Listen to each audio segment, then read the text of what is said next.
अस्सलाम वालेकुम दोस्तों, आप देख रहे हैं लाहौर स्पोर्ट्स और मैं हूं आपका मेज़बान चौधरी अशरफ। क्रिकेट के हवाले से पाकिस्तान सुपर लीग में आज कोई मैच नहीं खेला जा रहा, लेकिन क्रिकेट हलकों में अब बाज़गश्त जो सुनाई दे रही है वो पाकिस्तान टीम के नए हेड कोच के लिए जो दरख्वास्तें जमा हुई हैं उस हवाले से बहुत सारी चहमगोइयाँ हो रही हैं। क्रिकेट हलकों में कहा जा रहा है कि शायद पाकिस्तान क्रिकेट बोर्ड को जो गैर मुल्की कोच की वो तैनाती चाहते हैं कौमी टीम के लिए, उसके लिए ज़्यादा दरख्वास्तें पाकिस्तान क्रिकेट बोर्ड को मसूल नहीं हुई और ज़्यादातर जो दरख्वास्तें मसूल हुई हैं वो लोकल जो कोचेज़ हैं उनकी जानब से हुई हैं या लोकल प्लेयर्स जो हैं पाकिस्तान के इंटरनेशनल प्लेयर्स उनकी जानब से दरख्वास्तें जमा कराई गई हैं। इसके साथ साथ बांग्लादेश टीम पाकिस्तान आएगी या नहीं आएगी, इस हवाले से हमने गुज़िश्ता प्रोग्राम में भी senior sport journalist Aqeel Ahmed से बात की थी। आज हम बात करेंगे senior sport journalist Mohammad Yaqoob sahab के साथ जो डेली डॉन से उनका ताल्लुक़ है, उनसे जानेंगे। याकूब साहब, सबसे पहले तो गैर मुल्की कोचेज़ की जो दरख्वास्तों को जमा कराने की 4 मई डेडलाइन थी वो तो ख़त्म हो गई और क्रिकेट हल्के ये कह रहे हैं कि दरख्वास्तें ज़्यादा मसूल नहीं हुई, यानी गैर मुल्की कोचेज़ ने ज़्यादा दिलचस्पी का इजहार नहीं किया। क्या कहेंगे जी? ये देखिए, थोड़ा सा जो सब जैसे जो इसी पीसीबी मैनेजमेंट ने जो किया गिलिस्पी के साथ और गैरी क्रिस्टन के साथ किया है, तो उसके बाद उसके पहले मिकी आर्थर के साथ भी यही हुआ है। तो थोड़ा सा आपको देखिए, फिर एक रेपुटेशन ख़राब तो होती है ना जब उस अदारे की, कि जब आप किसी को हायर कर लेते हैं तो फिर उसको आप जिस तरह छोड़ते हैं, तो उसकी एक अब जो भी ये आपकी बात बिल्कुल ठीक है। ये खबरें आ रही हैं कि फ़ॉरेन जो कोचेज़ हैं उन्होंने बहुत कम इसका रिस्पांस किया और लेकिन पाकिस्तानी कोचेज़ ज़्यादा इंटरेस्टेड है इसके अंदर। तो ये एक उसकी बैकग्राउंड, अगर वाकई ये खबर ठीक निकलेगी तो उसकी वजह यही होगी कि पीसीबी को अपना रेपुटेशन को ठीक करना पड़ेगा कि अगर ये किसी को साथ लेते हैं। और ये तकरीबन पहली दफ़ा हुआ ये ऐसा कि एक चेयरमैन ने जिसको लिया वो भी छोड़ के चले गए, तो दोनों इकट्ठे गए हैं। हाँ जी, बिल्कुल। तो ये एक तो होता था ना कि पिछले चेयरमैन ने लिया हुआ था कि किसी को हायर किया था और वो चेयरमैन चेंज हो गया, तो नया चेयरमैन आया, उसने कहा मैं अपना, ये तो होता रहा है पाकिस्तान में, हमेशा ही हुआ है कि जो चेयरमैन आया उसने अपना कोच रखा, अपनी सिलेक्शन कमेटी रखी, चाहे वो मोहसिन नकवी हो, चाहे वो उससे पहले नजम सेठी हो। हाँ, इसके मैं ख़िलाफ़ हूँ। देखिए, पिछले को भी अगर आप चलाते जाए ना, तो जब तक उसकी परफॉर्मेंस ख़राब ना हो उसको ना निकाले। सिर्फ इस बुनियाद पर कि मैं आ गया हूँ तो मैं अपना बंदा रखूँगा, इस चीज़ ने भी हमारी क्रिकेट को तबाह किया हुआ। तो मेरे ख्याल में ये जो हुआ ना, ये गिलिस्पी के साथ और गैरी क्रिस्टन के साथ ये वर्स्ट हुआ है।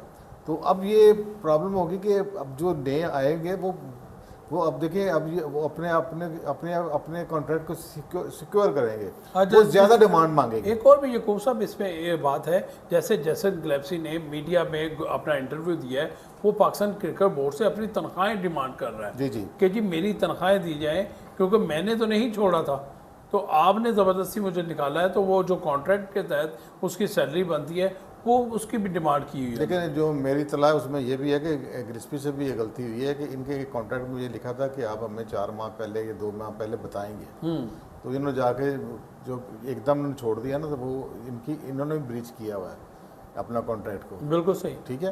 तो अब ये है कि जो कोच आएगा, देखें एक कॉमन सेंस की बात है ना, अब जो कोच आएगा वो अपने फ्यूचर को सिक्योर तो करेगा ना। वो कहेगा मुझे अगर मुझे आप निकालेंगे तो मुझे इतनी तनख्वाह देंगे, तो फिर मुझे निकाल सकते हैं, और डिमांड करेगा वो उनसे। सही। और इन्होंने अपनी क्या रेपुटेशन बनाने के लिए उसकी माननी भी पड़ेंगी अब।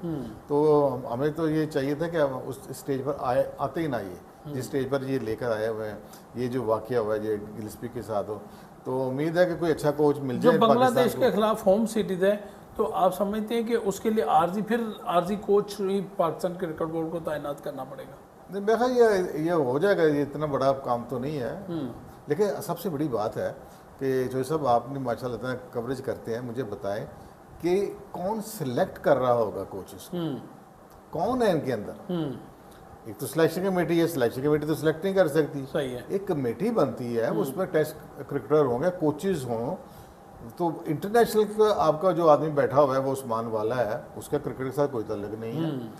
आपकी डोमेस्टिक का जो क्रिकेट का इंचार्ज है वो खुरम नियाजी साहब हैं, उनका क्रिकेट से टेस्ट या इंटरनेशनल क्रिकेट के साथ तो कोई ताल्लुक नहीं है ना। बिल्कुल सही। तो आपके इन कोचेस को पिक किसने करना है? सिलेक्शन कमेटी ये तो बहुत नहीं, बड़ा सवालिया निशान ये है। सिलेक्शन कमेटी तो नहीं पिक करती। बिल्कुल सही। तो पहले तो आप एक कमेटी भी अनाउंस करें ना कि हमने ये कमेटी अनाउंस की है, इसमें ये टेस्ट क्रिकेटर्स हैं या इसमें कोचेज हैं फॉरेन जो इनके इंटरव्यू करेंगे। बिल्कुल सही। तो वो चीज़ तो पता ही नहीं है वो कब इंटरव्यू होने ने। तो ये फिर वही शक पड़ता है। नजम सेठी के दौर में एक कमेटी बनाई गई थी जो कोच को का प्रोफाइल चेक करेगी और बिल्कुल ये होने चाहिए, और वो कोचेस पे हो और टेस्ट क्रिकेट खेले हुए हैं जो उनका तजर्बा है कोचेस के साथ डीलिंग करा, वो उनका इंटरव्यू करे ना। तो अभी तो इन्होंने कोई कमेटी अनाउंस नहीं की, तो इसका ये मुझे तो शक यही पड़ता है कि इन्होंने कोच पहले सिलेक्ट कर लिया हुआ है। ये वही है कि पहले बंदे को अगर उसके मुताबिक ही उसका प्रोफाइल दे दें, डिमांड क्या है सीवी, वो उसी को सिलेक्ट कर लेंगे, उसके मुताबिक जारी कर दें। फिर मुझे आप बता दें कि कोई नाम अनाउंस हुआ है कि किसी ने सिलेक्ट करना है इनको? बिल्कुल सही है, कोई भी नहीं है। जब सिलेक्शन कमेटी में इनके पास टेस्ट क्रिकेटर है ना, तो वो मुझे है कि वो सिलेक्शन कमेटी तो नहीं कोच को सिलेक्ट करती। अकल को कौन जिम्मेदारी लेगा अगर सिलेक्शन कमेटी द्वारा? होता ही नहीं है सर, ये होता ही नहीं है। ये तो पीसीबी का काम है कि एक कमेटी बनाए, वो उसका तल्लक कोई इसके साथ ना हो। अब लेकिन अब जैसे मैंने पहले कहा कि उस्मान वाला हमारे दोस्त हैं, अच्छे आदमी हैं, बड़े पढ़े लिखे लोग हैं, लेकिन उनका क्रिकेट के साथ तल्लक नहीं है। बिल्कुल सही है।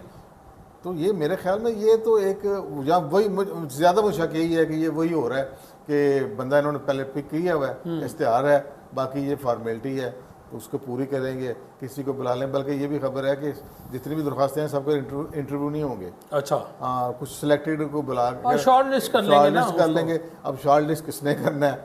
हो सकता है कोई अच्छा ये जैसे ये पीसीबी खुद करेगा या उस्मान वाला करे या दूसरा करे, तो हो सकता है कि उनमें तो वो तजर्बा नहीं है, तो वो किसी अच्छे कोच की सीवी को पीछे करके किसी को इंटरव्यू कर लें, उसको शामिल कर लें।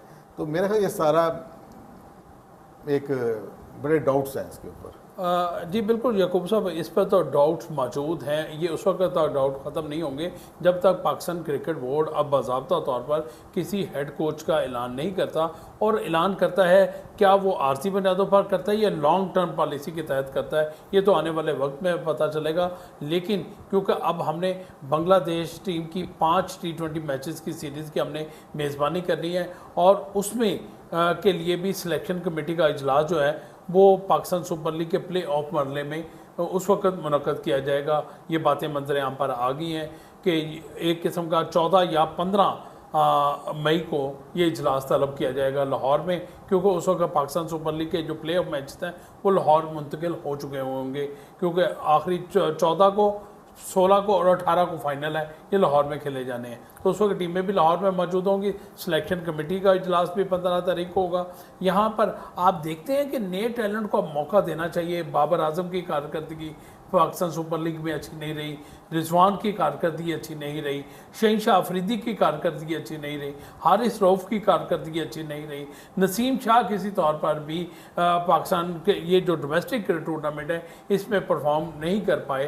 तो लिहाजा आप समझते हैं कि इन लोगों को अब आराम दे के जिन यंगस्टर ने मौका यहाँ पर परफॉर्म किया है उनको मौका दिया जाए। देखिए जो सर, ये बड़ा मुश्किल सा फैसला होगा इनके लिए, क्योंकि देखिए एक लंबी लिस्ट है पाकिस्तान की हार की पिछली सीरीज़ में, आप हारते आ रहे हैं, ठीक है ना। तो इनके लिए अब ये होगा कि जो बांग्लादेश ये समझेंगे कि बांग्लादेश को हम अपने होम ग्राउंड पर तो हारा है, बांग्लादेश टेस्ट तो जीत के चला गया था, 2 टेस्ट मैच जीत के आपके होम से, और इनकी कोशिश होगी कि अब कोई रिस्क ना लिया जाए नए लड़कों को। और बल्कि मैं ये भी एडवाइस करूँगा कि ये सिर्फ PSL की परफॉर्मेंस में टीम सेलेक्ट ना करें, PCL की जो परफॉर्मेंस है उसका कुछ 30% ले, बाकी जो पिछले मैच और 2020 खेले हैं उनकी परफॉर्मेंस को 70% दे, वो इंटरनेशनल मैचेस हैं। बिल्कुल सही। ये आप स्टैंडर्ड देख ही रहे हैं ना, क्या कंपटीशन है इसमें। इसके ऊपर आप पाकिस्तान टीम को ये गलती करते आ रहे हैं आप कि PSL के ऊपर आप जिसने यहाँ पर थोड़ी सी मार दी, टीम मार दी, आपने उसको ऊपर ले आए। हालांकि मैं पहले भी कह रहा हूँ कि ये जो है 3-4 लड़के फॉरेन प्लेयर हैं, वो भी ज़्यादातर रिटायर प्लेयर हैं, ठीक है। और पाकिस्तान के 2-3 लड़के एक टीम में आ जाते हैं, 3 होंगे, बाकी वो सारा रॉ मटेरियल ही होता है। तो वो कंपटीशन जो होता है ना इंटरनेशनल क्रिकेट का, वो PSL में नहीं आ सकता। सही। कभी भी नहीं आ सकता। तो PSL को क्राइटेरिया बिल्कुल ना बनाएं, इसका 30% ले लें। जैसे हसन अली की अच्छी परफॉर्मेंस हुई है उसकी, पिछले मैच में उसको बहुत मार पड़ी है, उसने मेहनत भी की मैच की हाँ। उसको पड़ी, लेकिन उसने फिटनेस अगर की है, उसका थोड़ा सा और टेस्ट लिया जाए तो उसको चांस दे दिया जाए कि, लेकिन मेरा ख्याल ये अब हारने की पोजीशन में नहीं है। अगर ये बांग्लादेश से फिर हार गए तो मेरे ख्याल में ये पूरा PCB का ना को प्रॉब्लम हो जाएगी।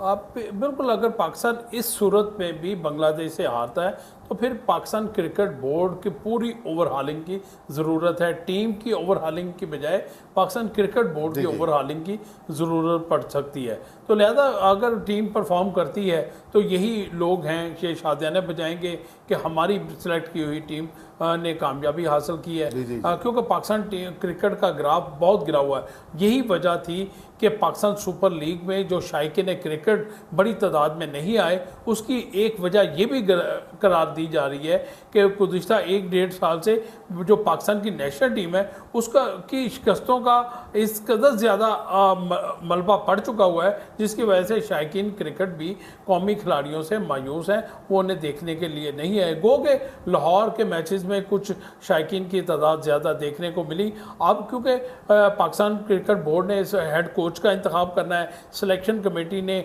15 से 16 लड़कों का इंतखाब करना है। आने वाले दिनों में आपको इस हवाले से भी अपडेट करेंगे। अगली वीडियो में एक नए मौजू के साथ दोबारा आपसे मुलाकात करेंगे, लेकिन जाते जाते आपसे दरख्वास्त यही है कि हमारे चैनल को लाइक और सब्सक्राइब करें और दोस्तों के साथ भी शेयर करें, ताकि आपको खेल, क्रिकेट और PSL से जुड़ी हर खबर मिलती रहे।